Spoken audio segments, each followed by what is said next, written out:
Secara fikih, seorang anak itu terlepas bebannya pada orang tua saat dia usia balik.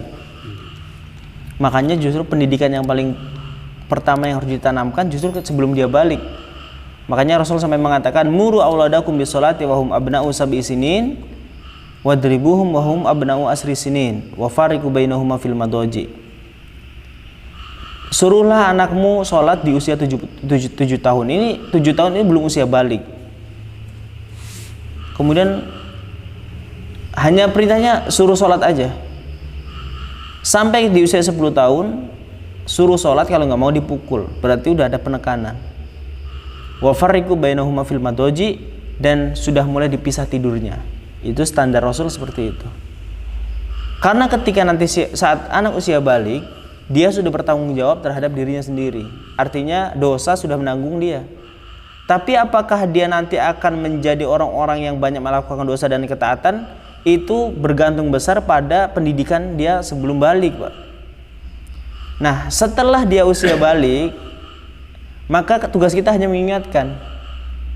Sampai kapan kewajiban itu selesai? Sebenarnya ketika anak tidak sholat lalu kita ingatkan dan anak tidak mau, itu secara tanggung jawab sudah lepas di mata Allah Subhanahu wa taala. Bukankah Rasul juga sering begitu, Pak? Ketika dia berkhutbah,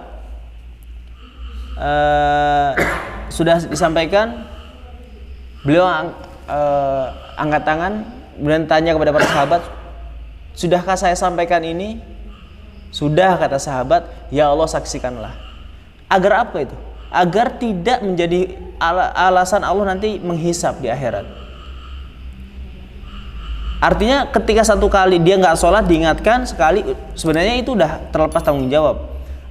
Tidak pakai jilbab diingatkan, kemudian dia tetap nggak mau, sudah lepas tanggung jawab. Tapi kan sebagai orang tua nggak cukup sampai sekali aja kan, pengennya terus. Sebagaimana juga Nabi Nuh, sampai detik-detik anaknya mau tenggelam pun masih diajak gitu.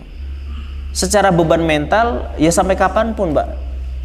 Tetapi secara tanggung jawab di hadapan Allah Subhanahu wa taala, ya mudah-mudahan upaya kita selama ini menasihati anak sampai kapanpun, ya mudah-mudahan itu sebagai hujah.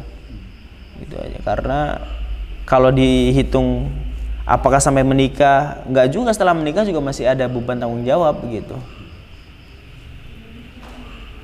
Wallahu a'lam bishawab.